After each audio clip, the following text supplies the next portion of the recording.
माएँ घर में क्या करती हैं, हल्दी वाला उपटन मिक्स करके तो लगा देती हैं, फिर कील मुहासों को साफ़ करने वाला जो पाउडर होता है, या फिर बेसन होता है, बेसन से मुंह धो, बार बार ये कह रही थी, वो बेसन लगा रहे होते हैं मुंह पे रोज़ वाटर ग्लिसरीन डाल के।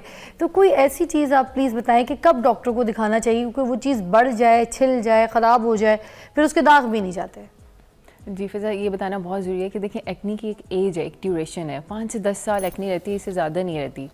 लेकिन एक्नी ने चले जाना है, एक्नी ने नहीं रहना, लेकिन जो उसने दाग धब्बे और गड़े बना जाने आपकी स्किन के अंदर, वो बच्चे के साथ सारी उम्र चलने हैं। तो इसलिए हम कहते हैं कि जैसे ही दाने निकलने शुरू हों, आपको पता चले जी अब ये एक्नी प्रोन स्किन है, तो फ़ौरन से डॉक्टर या डर्मेटोलॉजिस्ट के पास जाएँ और उसकी एक्नी का इलाज कराएँ, ताकि हम उसकी स्किन के डैमेज को रोक सकें या उसको कम कर सकें। अगर स्किन एक दफ़ा डैमेज हो जाए तो फिर बाद में बहुत प्रोसीजर्स करने पड़ते हैं और वो स्कार जो है वो फिर भी 100% ठीक नहीं हो सकते। एक स्कार्ड स्किन जो है वो कभी भी नॉर्मल नहीं हो सकती। तो इसलिए जैसे ही एक्नी हो, उससे पहली फुर्सत में डॉक्टर से ट्रीट कराएं। अरे वाह, ये जो मर्दों की बढ़ती हुई एज है, उससे जो स्किन पे असरात होते हैं, एजिंग उनके चेहरे पे बहुत जल्दी आ जाती है, उससे कैसे बचा जा सकता है? जी, सबसे पहले तो हम देखें 2 अवामिल हैं जो कि एजिंग लेके आते हैं। एक तो अल्लाह ताला ने रखा हुआ है कि वक्त के साथ साथ, उम्र के साथ साथ बूढ़ा होना है, हर बंदे ने होना है, इसको डिले किया जा सकता है, रोका नहीं जा सकता। दूसरी चीज़ जो आपके एक्सटर्नल फैक्टर्स हैं, एक्सटर्नल फैक्टर्स में सबसे इंपॉर्टेंट सूरज है।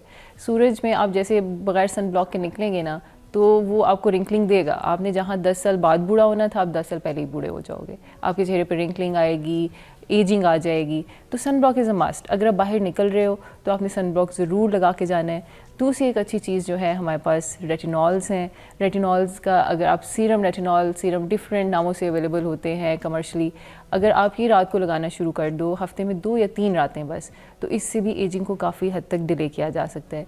ये तो वो काम है जो आप घर में कर सकते हो आराम से। अच्छा, एंटी एजिंग के लिए। Anti ageing. उसके बाद स्पोर्ट्स वगैरह खेलते हैं बच्चे और मर्द हजरात, और स्पोर्ट्स के जो बंदे भी हैं, जो क्रिकेटर्स वगैरह होते हैं, जो गेम्स खेलते हैं और कुश्ती वगैरह धूप में लड़ रहे होते हैं, गेम्स के मुकाबले कर रहे होते हैं, उनके लिए कोई ऐसी बात, कोई ऐसी टिप आपको लगता है कि वो ज़रूरी उनको करनी चाहिए? जी, अब जैसे धूप में जाते हैं, आपने अक्सर देखा होगा, बड़े अच्छे, मैं कभी देख रही हूँ टीवी पे, तो मुझे बड़े अच्छे लगते हैं वो क्रिकेटर्स जिन्होंने ऐसे जिंक वाला सन ब्लॉक लगाया होता है और बड़ा वाइट कास्ट वो नज़र आ रही होती है और बड़ा ट्रेंडी भी लग रहा है। दे डोंट केयर, और वो एक स्टाइल लग रहा होता है, एक ट्रेंडी चीज़ लग रही होती है। तो it's a very good message कि उन्होंने देखें जो उनका बहुत सन एक्सपोज्ड एरिया है चीक्स के ऊपर, उन्होंने ऊपर वाइट कास्ट का बैरियर सन ब्लॉक लगाया होता है। और अभी मैं बात करी थी, ये बेस्ट सन ब्लॉक है। जिंक और टाइटेनियम डाइऑक्साइड वाले जो सन ब्लॉक्स हैं, ये बेस्ट सन ब्लॉक्स हैं। ये आपके केमिकल रिएक्शंस नहीं करते। आप खेल रहे हैं, आपको पसीना आ रहा है, आपकी स्किन इरिटेट हो रही है, ये इरिटेशन नहीं करेंगे। ये सिर्फ सन को दूर से ही रोक देंगे आपकी स्किन तक आने से, और एजिंग को भी रोकेंगे। फ़खर की कॉल है सरगोदा से, उनसे बात कर लेते हैं। अस्सलाम वालेकुम। जी, क्या कहेंगे भाई, क्या मसला हुआ है आपको? मेरा मसला यह है कि मेरे बाल वक्त से पहले सफेद हो रहे हैं। बाल सफेद वक्त से पहले सफेद हो गए? क्या उम्र है आपकी? मेरी उम्र है 29 साल। 29 साल की उम्र में वक्त से पहले बाल सफेद हो गए? अच्छा, ये मैं पूछ लेती हूँ, आप बता दीजिएगा क्या रीज़न है? जी, अच्छा, फ़खर से पहले पूछना चाहिए कि इनके ख़ानदान में तो नहीं, कुछ जीन्स में आता है कि लोगों के बाल अर्ली सफ़ेद होना शुरू हो जाते हैं? फ़खर, आपकी फैमिली में है किसी के जल्दी एज में बाल सफ़ेद होना? नहीं मैडम। नहीं। परेशान तो नहीं रहते आप, टेंशन तो नहीं लेते? हम टेंशन तो मतलब टेंशन में लेता नहीं हूँ, लेकिन अभी टेंशन हो गई है बालों की। बालों हो गई यार। जी कंजा। अच्छा जी, देखें, वैसे तो अर्ली ग्रेइंग ऑफ हेयर की बहुत सारी कॉजेज़ हैं, लेकिन उसमें से जो ट्रीटेबल कॉज है वो न्यूट्रिशनल डेफिशिएंसीज होती हैं कि अगर आपके माइक्रोन्यूट्रिएंट्स या खाने पीने में कुछ कमी है तो उसको हम अगर पूरा करें तो बालों की ग्रेइंग रुक जाती है। जैसे कि अभी हम जिंक की बात करें तो जिंक खाने से ही बालों की ग्रेइंग या प्री मैच्योर जो वाइट हो रहे हैं बाल, वो ख़त्म हो जाते हैं। तो आप जिंक के सप्लीमेंट्स फ़खर लेना शुरू करें, इंशाल्लाह मेरे ख्याल में कि बहुत जल्दी आपके बाल जो हैं वो रुक जाएंगे ग्रे होना।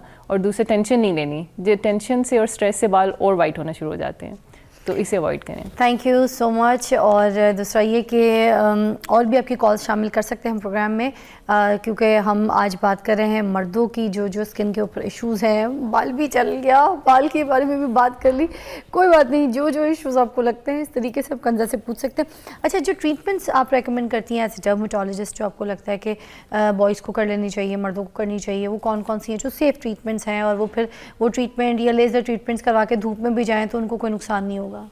जी, जैसे फिजा और मैंने ट्रेंड में भी हो। ट्रेंड में भी हो, बिल्कुल। मैं अक्सर जब मर्दों की स्किन में हम बहुत बेसिक ट्रीटमेंट भी करें ना तो बहुत अच्छे रिजल्ट्स आते हैं। तो मुझे लगता है कि अगर महीने में सिर्फ ये एक हाइड्रा फेशियल करा लेना तो 20, 30, 40 साल की उम्र तक इन्हें और कुछ करने की ज़रूरत नहीं है। उसके बाद जैसे ही अगर एजिंग आती है तो फिर ज़ाहिर है हमें एंटी एजिंग प्रोसीजर्स की तरफ जाना पड़ता है। उसमें डिफरेंट प्रोसीजर्स होते हैं, लेज़र्स की मदद से भी होते हैं, बहुत सारे एनर्जी डिवाइसेस के थ्रू भी होते हैं और थ्रेड्स वगैरह लगा के भी होते हैं। तो वो अकॉर्डिंग टू पेशेंट्स होते हैं कि किसको क्या ज़रूरत है, उसके अकॉर्डिंग किए जाते हैं। ज़बरदस्त। एंड में कुछ ऐसे आइडियाज़, कोई टिप्स अगर आप मेरे भाइयों को देना चाहें, जितने भी देखने वाले हैं जिनको आपको लगता है कि ज़रूरी है, तो प्लीज़ ओवर टू यू। जी, जैसे बात करी थी कि एक तो मॉर्निंग में सन ब्लॉक मस्ट है। अगर आप चाहते हैं कि 60 साल की उम्र में भी कोई रिंकल ना हो आपके फेस के ऊपर तो मॉर्निंग में सन ब्लॉक लगाएं और रात को चेहरा साफ़ करके एक अच्छा सा मॉइस्चराइज़र या रेटिनॉल सीरम लगा के सोएं। तो मुझे नहीं लगता कि 60 साल की उम्र तक आपको किसी और ट्रीटमेंट की ज़रूरत पड़ेगी। तो ये ज़रूर करें, अपना ख्याल रखें और सेहतमंद रहें। Thank you. वाह, ज़बरदस्त। अच्छा, और एक और कॉल है, शामिल करना चाहेंगे प्रोग्राम में। अस्सलाम वालेकुम जी, आज़म साहब। हेलो जी आज़म साहब, क्या मसला है जी, बताइएगा। सर मेरी जल्द का मतलब है, जल्द में ना खुशक एलर्जी नहीं जा रही। एलर्जी नहीं जा रही? खुश्क एलर्जी। खुश्क एलर्जी, चेहरे पे खुश्की है, जी दाढ़ी में भी आ जाती होगी। जी हाँ, तो वो फेस पे नुमाया होती है, कुछ लोगों के दाढ़ी में भी पूरी भरी हुई होती है ना, तो वो इशू है, इनको बताइएगा। अच्छा, आप पहले ये बताएं मुंह कितनी दफा धोते हैं क्योंकि यहाँ पे डॉक्टर कंसा ने कहा है कि भाई तो मुंह धो ले, बस सारे मसले ठीक हो जाएं। जी आज़म साहब, मुंह कितनी बार धोते हैं? क्या? मुंह कितनी बार धो लेते हैं आप दिन में? वो तो जब मैं बाइक से आऊँ, मतलब कि घर से आऊँ तो तभी मैं धो लेता हूँ, मतलब कि ब्रेकफास्ट रखा हुआ है मैंने। जी जी, ठीक है। एक तो आपको खुश्की है ना, तो जिनको खुश्की होती है उनको हम कहते हैं बिल्कुल मुंह ना धोएं, कम मुंह धोएं, ताकि आपका नेचुरल मॉइस्चराइज़र या आपके जो ऑयल्स प्रोड्यूस हो रहे हैं वो रहें। ठीक है। दूसरे, जैसे इन्होंने बात की तो मुझे लगता है इनको डैंड्रफ का इशू है, या इसको हम अपनी ज़बान में सिबोरिया कहते हैं, सिबोरिक डर्माटाइटिस है। तो इसमें कीटोकोनाज़ोल 2% के नाम से शैम्पू आता है। नाम बहुत सारे हैं कमर्शियल, मैं आपको सॉल्ट का नेम बता रही हूँ, कीटोकोनाज़ोल 2%। ये आपने जब भी नहाना है तो आपने 5 मिनट इसकी झाग बना के दाढ़ी वाले एरिया में, मॉस्टैच एरिया में और सर पे 5 मिनट झाग बना के रख लेनी। आपने दूसरे काम, शेव वगैरह जो भी करना है वो कर लें और फिर उसको वॉश कर लें। तो आप देखेंगे कि आपकी खुश्की बिल्कुल ख़त्म हो जाएगी इंशाल्लाह, और इससे बाल गिरना भी रुक जाते हैं, क्योंकि ये एंटी हेयर फॉल भी होता है। तो कीटोकोनाज़ोल 2% किसी भी नाम से ले लें, इट विल बी इफ़ेक्टिव। हफ्ते में 3 बार लाजमी यूज़ करें।